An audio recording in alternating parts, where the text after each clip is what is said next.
Bob Costas is known as a polarizing character. People either love him or they hate him. Either they love him because he seems to be the smartest guy in the room at all times, and someone you wouldn't mind to have as a brother-in-law to get advice from on a variety of issues.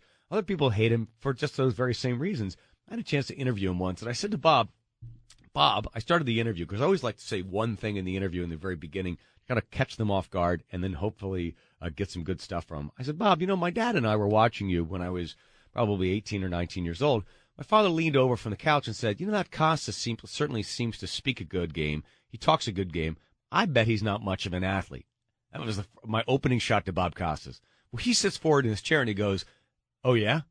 Where's your father basing that on? I said, I think my dad was just looking generally at your height, and you seem to be a diminutive character in his eyes, and I guess he just looks at you're one of these guys that knows a lot about sports but doesn't know how to play. That's all. Anyway, let's talk more about coming up. He goes, no. I'm going to go back to your father for a second. And I said, okay, which is exactly what I wanted, Brian. I didn't really have a follow-up. I just want to see where I could get him to go. He took the bait. And then I toyed with him like out on a sail fishing expedition where I paid $75 to go deep water fishing. I hooked that bait in that guy, and I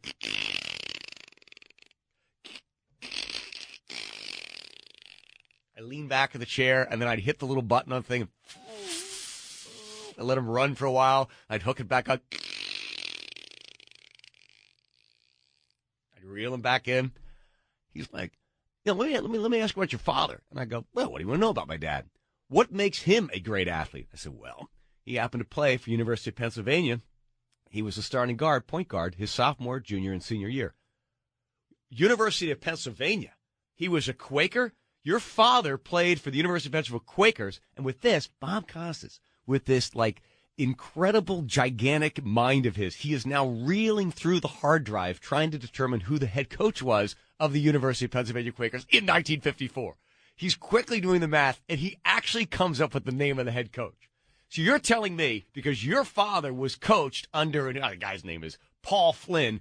Paul Flynn was able to take your father, and I don't even think the Quakers qualified. I don't even think they beat Dartmouth. I don't think they beat, they certainly didn't beat Harvard. I mean, he knows all the facts. And I'm like, crap, I got nothing other than the fact that he was my dad. So I try to get him off that. I said, Bob. My father said that my dad said that you're not much of an athlete. You know what? I've got a real problem with your dad. I'm like, oh, yeah, what's your problem? He goes, I'll tell you what, I could kick your father's ass in a game of horse. And I'm like, Bob, he's 72. Then if your father's 72, then maybe he shouldn't be talking about who can do well or not do well on a court. I could beat your father in a game of horse. I said, I don't think you could. You don't think I could beat your father in a game of horse? I said, no, I don't. My dad has got an incredible hook shot from 1972, and he can do that Bob Lanier thing where you actually shoot off the wrong leg on a layup. Looks very awkward. It's extremely white thing to do on a court, but my dad's got it down. And he can also do that underhand foul shot, which is the only way he shot foul shots in 1954. The fact that your father has 3 shots and that's all he has, that's an H-O-R and an S as far as I'm concerned. That is the beginning of the downfall of your father in a game of horse. I'm like, Bob, whether it's pig or whether it's horse, I think my father can beat you.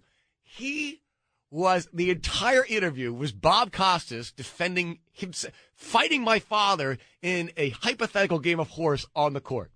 And then at one point I got bored of it. I even felt like handing the interview off to the guy with the camera, saying, bring Bob Costas in. And then I called my dad. I said, Dad, I got to send you this interview. Bob Costas railing on you. And then finally at the end of the interview, I got him onto the topic we were supposed to talk about. And at the interview, I done one more time. I'm like, well, thanks, Bob. We look forward to that. It's coming up on Monday night or Thursday night. We'll watch NFL right here on NBC with Thursday night. And Bob, by the way, he goes, yeah. I go, my dad called. He said, he's pretty sure he can kick your ass in a game of horse. And then he wants to beat you in a game of badminton. Your father wants to beat me in badminton? Tell your old man. I go, hey, Bob, we're out of time. And I hung up the phone. So now every time I see the guy, I'm like, man, it is easy to get under his skin. Does he appear to be one of those kinds of guys that you could easily irritate, or is it just me as being good at irritating people? I think you're just good at irritating people. Yeah. He appears to me to just be self-satisfied and a little smug. Does he bother you? He doesn't bother me. I think he's very smart. He used to have the show called Later with Bob Costas. He's very well read.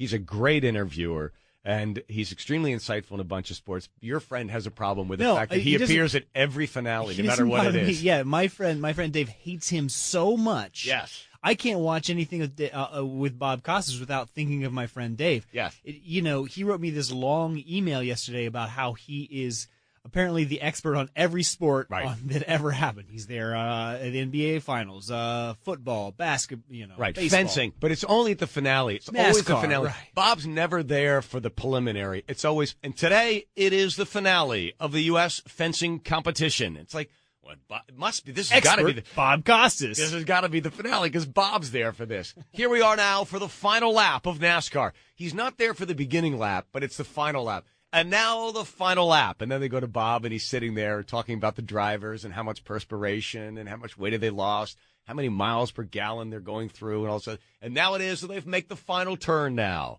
And there's Bob Costas walking everybody through. I have no problem with that. You need someone like that, whether it's Jim McKay or Howard Cosell. And even Brent, what's his name? Musburger? He's still doing it. He's like 90-some years old. He's still there. But he's just college football. But he did college basketball, too, doesn't he? He shows up on a whole bunch of stuff. But anyway, you're right. Bob is back. So if you're a big fan of Bob or not a fan of Bob, he's back with both eyes wide open with just a little bit of irritation down around the lower rim of one of the eyes. So anyway, there you go. By the way, if you ever do run into Bob Costas, just challenge him to a game of horse. You don't even